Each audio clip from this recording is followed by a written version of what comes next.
Hi friends, Assalamu alaikum and welcome back to my channel. I am Sumaya from Sumi's Home Chef. Friends, இன்னைக்கு நம்ம சேனல்ல பார்க்க போறது பன்னீர் ஜாமுன். அதுவும் பிரஷர் குக்கர்ல ஒரே ஒரு விசில்ல போட்டு எடுக்கிறது மாதிரியான ரெசிபி தான் பார்க்க போறோம். அதுவும் நம்ம கடைகளில் வாங்குற பாக்கெட் பாலில் ரொம்பவும் சாஃப்டாக ஸ்பாஞ்சியாக ஜூஸியாக எப்படி பண்ணுறது அப்படிங்கிறதையும் நம்ம இங்கே பார்க்கலாம். ஃப்ரெண்ட்ஸ், உள்ளாடி அதோட டெக்ஸ்டரை பார்க்கும்போதே கண்டிப்பாக உங்களுக்கு தெரியும் அது எவ்வளோ சாஃப்டாக ஸ்பாஞ்சியாக வந்திருக்குதுன்னு. இப்போ அது எப்படி பண்ணுறதுன்னு பார்க்கலாம். முதல்ல 1 லிட்டர் ஃபுல் ஃபேட் மில்க் எடுத்துக்கோங்க. இப்போ இன்னொரு பக்கம் ஒரு பவுலில் 2 டேபிள் ஸ்பூன் அளவுக்கு தண்ணியும் 2 டேபிள் ஸ்பூன் அளவுக்கு வினிகரையும் மிக்ஸ் பண்ணி வச்சிடலாம்.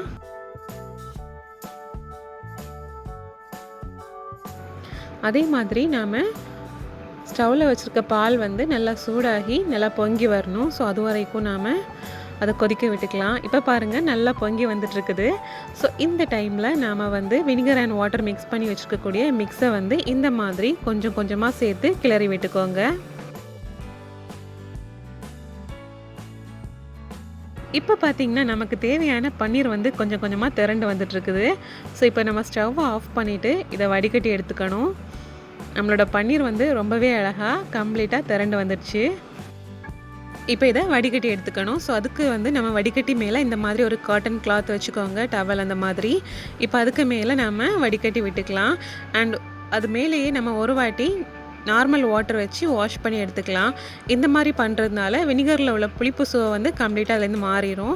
ஸோ வாஷ் பண்ணி நல்லா ட்ரைன் பண்ணி எடுத்ததுக்கு அப்புறமா நாம் இப்போ ஓப்பன் பண்ணி பார்க்கலாம். பாருங்கள் எவ்வளோ அழகாக பர்ஃபெக்டாக தண்ணியே இல்லாமல் ட்ரை பண்ணி எடுத்தாச்சு. இப்போ இதை நாம் நல்லா பிசைஞ்சு எடுத்துக்க போகிறோம். முதல்ல அது கிரம்பிளாக தான் இருக்கும். நம்ம இதை பிசைய அது நல்லா சாஃப்டான சப்பாத்தி மாவு மாதிரி மாறிடும். ஸோ அந்த அளவுக்கு நாம் இதை நல்லா அழுத்தம் கொடுத்து பிசைஞ்சு எடுத்துக்கணும். பாருங்கள், உதிரி உதிரியாக கிரம்பிளாக இருக்குது. ஸோ இப்போ முதல்ல இந்த மாதிரி லைட்டாக பொடிச்சு போட்டுட்டு நாம் இப்போ பிசைய ஆரம்பிக்கலாம். நல்லா பிசையும் போது அது நல்லா சாஃப்டாக உருண்டு பால் மாதிரியே வந்துடும். ஸோ நம்ம ஓரளவுக்கு பிசைஞ்சதுக்கு அப்புறமா நம்ம இதில் பிங்க் கலர் சேர்க்கணும். ஸோ நம்ம நார்மல் ஃபுட் கலர் சேர்த்துக்கலாம். நான் இங்கே ஃப்ளேவரும் இருக்கிறதுக்காக ரோஸ் மிக்ஸ் சேர்த்துக்கிறேன். அந்த கலர் நல்லா டார்க்கான பிங்க் கலர் வர்றது மாதிரி சேர்த்துக்கோங்க. ஸோ இப்போ நம்ம கலர் சேர்த்ததுக்கு அப்புறமா நல்லா இந்த மாதிரி பிசைஞ்சு எடுத்துக்கலாம். அதாவது அந்த கலர் ஈவனாக எல்லா பக்கமும் மிக்ஸ் ஆகி வரணும். ஸோ கலர் சேர்த்து மிக்ஸ் பண்ணி பிசைஞ்சு எடுத்ததுக்கு அப்புறமா இப்போ பாருங்கள், நாம் இந்த மாதிரி கையில் உருட்டி எடுக்கும்போது உடையாமல் வருது பாருங்கள். ஸோ இதுதான் பர்ஃபெக்டான டெக்ஸ்டர். ஸோ இந்த டைமில் நாம் நமக்கு விருப்பமான ஷேப்பில் உருட்டி எடுத்துக்கலாம். நான் இங்கே கொஞ்சம் நீல வாக்கில் லென்த் வைஸில் இந்த மாதிரி உருட்டி எடுத்துக்கிறேன். இதுவே நீங்கள் ரெயின் ட்ராப் ஷேப்பில் உருட்டி எடுக்கிறதா இருந்தால் கூட எடுத்துக்கலாம்.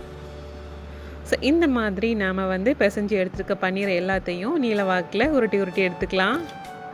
பொதுவாகவே பன்னீர் ஜாமுன் பாக்கெட் பாட்டில் பண்ணும்போது அவ்வளோ பெர்ஃபெக்டாக வராது, உடஞ்சி போயிடும். நான் இங்கே சொல்கிற மெஷர்மெண்ட் அண்ட் டைமிங்கில் நீங்கள் பண்ணிங்கன்னா கண்டிப்பாக உங்களுக்கு பெர்ஃபெக்டான பன்னீர் ஜாமுன் செஞ்சு எடுத்துடலாம். ஃப்ரெண்ட்ஸ், இப்போ பார்த்திங்கன்னா நாம் எல்லா பன்னீரையும் ஒரே மாதிரியான சைஸ் அண்ட் ஷேப்பில் உருட்டி எடுத்து வச்சாச்சு. அடுத்ததாக இப்போ பன்னீர் ஜாமுன் பண்ணுறதுக்கான ப்ரெஷர் குக்கரில் 1.5 கப் அளவுக்கு தண்ணி எடுத்துக்கோங்க.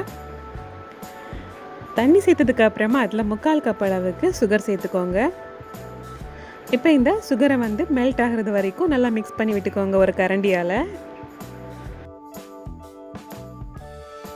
சுகர் நல்லா கலந்து விட்டதுக்கு அப்புறமா இதை நல்லா கொதிக்க விடணும். இது நல்லா கொதிச்சு இந்த மாதிரி வரும்போது நாம் இப்போ செஞ்சு வச்சுருக்க ஒவ்வொரு பன்னீரையும் எடுத்து சூடான சுகர் சிரப் கையில் படாமல் ஒன்றோட ஒன்று உடையாமல் கேர்ஃபுல்லாக இந்த மாதிரி ஒவ்வொன்றா போட்டுக்கோங்க. எல்லா பீசஸையும் போட்டதுக்கு அப்புறமா நாம் இதை ஹை ஃப்ளேமில் வச்சு ஒரே ஒரு விசில் முதல்ல போட்டுக்கலாம். ஸோ ஃப்ரெண்ட்ஸ், இந்த ப்ரெஷர் குக்கர் மெத்தட் நீங்கள் தாராளமாக ட்ரை பண்ணி பார்க்கலாம். கண்டிப்பாக உடையாமல் பர்ஃபெக்டாக நம்ம செஞ்சு எடுத்துக்க முடியும். இப்போ ஒரு விசில் வந்துடுச்சு. இப்போ நான் லோ ஃப்ளேமில் ஜஸ்ட் 2 மினிட்ஸ் மட்டும் வச்சு எடுக்க போகிறேன். ஸோ இப்போ நம்ம ஃப்ளேமை கம்மி பண்ணிக்கலாம். ஆஃப்டர் 2 மினிட்ஸ் நான் இப்போ ஃப்ளேமை ஆஃப் பண்ணிட்டேன். அடுத்ததாக ப்ரெஷர் குக்கரோட ஸ்டீம் கம்ப்ளீட்டாக ரிலீஸ் ஆகிறது வரைக்கும் ஃபியூ மினிட்ஸ் விட்டுட்டு இப்போ நம்ம லிட்டை ஓப்பன் பண்ணி பார்க்கலாம்.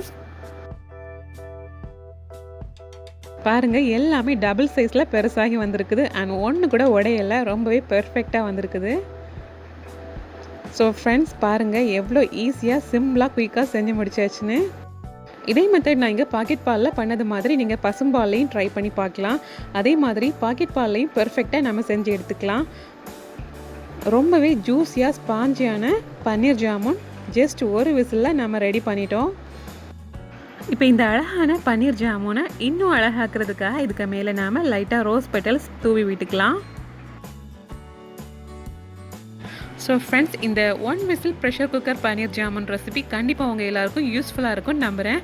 அப்படி பிடிச்சிருந்துன்னா வீடியோக்கு மறக்காமல் லைக் போடுங்க, ஷேர் பண்ணுங்கள், கமெண்ட் பண்ணுங்கள். இன்னும் இன்ட்ரெஸ்டிங்கான ரெசிபிஸ் பார்க்குறதுக்கு என்னோடய சேனலை மறக்காமல் சப்ஸ்கிரைப் பண்ணிக்கோங்க.